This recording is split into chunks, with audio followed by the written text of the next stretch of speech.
网络上看到许多人搭乘几十分钟的巴士来到兰绍，为的就是与俗称兰绍教堂的圣塞巴斯蒂安教区教堂合照。这座始建于1512年的教堂属于晚期哥德式建筑风格。教堂背后就是被称为欧洲屋脊的阿尔卑斯山脉，座座山峰几乎常年白雪覆顶，陡峭高耸的山势形成惊人的雄伟气势，久望之必让人心生向往之情。由 Berchtesgaden 搭乘 RVO 846巴士到 Ramsau、Kyrgyz， 下车后就可以看到宛如童话建筑的天主教教堂兰绍教堂。逛完教堂，越过历经风霜的木桥，立于 Ramsauer A 河岸以略显斑驳的桥墩为前景，望着教堂的石塔拱顶及1700年建成的洋葱圆顶塔楼，那种巍巍山峰高、悠悠流水长的壮丽美景，真叫人久久不能自已。不知何以缘故，横跨 Ramsauer A 的木桥仅有单边护栏，看起来应该不像日本四国城下桥的作用，在世事严谨的德国境内，何以仅有一边呢？看起来格外异常，心中觉得有些纳闷。以兰绍教堂为徒步起点，沿着 Ramsauer A 河岸旁的小径，穿越林木耸立的魔法森林步道，直到亲眼目睹水面如镜的辛特湖，全程4点多公里的路程，坡度爬升仅约150公尺，沿路山明水秀，平缓好走，绝对是一条值得推荐的观光健行路线。为了方便前后文连贯，此处就以兰摩辛步道称呼之。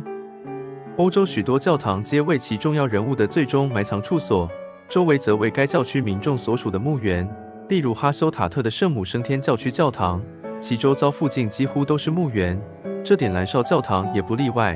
巴士下了车看到入口直接进入的话，其实是先进入墓园而后才通到教堂。若不想给别人造成困扰，可以选择沿着马路走到教堂再进入。本图节录自 Google Maps 3D 立体图。始建于1512年兰绍教堂，里面摆放着15世纪精雕细刻的基督和12使徒雕像。到访时刚好有一组团体在教堂内解说，顺道就坐下来歇息片刻，欣赏一下这个小巧又充满历史氛围的教堂。教堂旁建筑物的后方有一处公厕，践行出发前最好减轻一下负担，让自身感觉轻盈些，徒步起来应该更舒适。走过马路，越过横跨 Ramsauer A 的木桥，立于河岸木桥边往教堂的方向拍去，这几乎已是到此一游必拍的游客视角。这也是一般游客徒步健行的起点。顺着河边小径往前走，当开始走到教堂对面时，需要穿过几户民家前的道路，没多久一切归于平静，顺着黄色指标前行即可。过去曾经有许多知名画家来兰绍这个地区取景绘画，路边经过某些曾经入画的区域，偶尔就会有告示牌以画框的形态，将画作与介绍呈现在一旁。如此艺术性的介绍说明并不常见。铺满细石的河岸小径，路面平整又极具排水性，纵然出发时还拿着雨伞漫步，但走起来也不会到处坑坑洼洼。德国工程果然了得。这到底是水质好、空气好还是土壤肥沃呢？步道旁的蕈类长得满，多到让人看起来有些恐怖的感觉。路旁偶有木质的歇息座椅，几乎只要有椅子出现的地方，就代表此处为一赏景之处。这点与台湾近年政府与民间合作整理，积极倡导徒步健行的古道颇为相像。10月的天候渐渐变得越来越不稳定，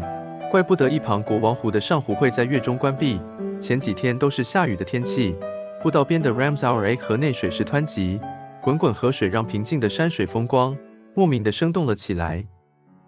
每隔一小段路或是遇岔路处，路旁都会有清楚的距离、方向指标，让游客置身于此无需担心迷路的问题。徒步于高耸的森林之中，让人仔细倾听自己的心跳声，可以完全忘却世间繁华的喧闹尘嚣。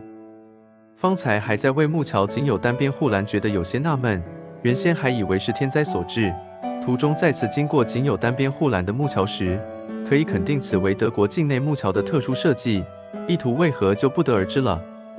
途中偶尔会经过些许餐厅，但可能都是例假日才会营业吧。到访的日子为上班日，经过几家几乎都没有营业，所以沿路餐食还是要靠自己哦。步行在笔直高耸的林木之下，徒步健行的游客显得格外的渺小。还好路面平缓好走，不然可能光看就觉得喘了。电影常常有主角在森林里面跑步的画面，这对于山高陡峭、地形崎岖的台湾，因为地小人稠、山路蜿蜒、路径狭小的缘故，很难有这类平缓的森林路面。在路边只是看着跑者的身影渐渐消失，心中满腔的热血都沸腾了起来。漫步走着，来到这个 Google Map 名为 Vivamatrabrook 停车场的地方，若是自驾的游客可以将车停放于此，而后再开始徒步健行。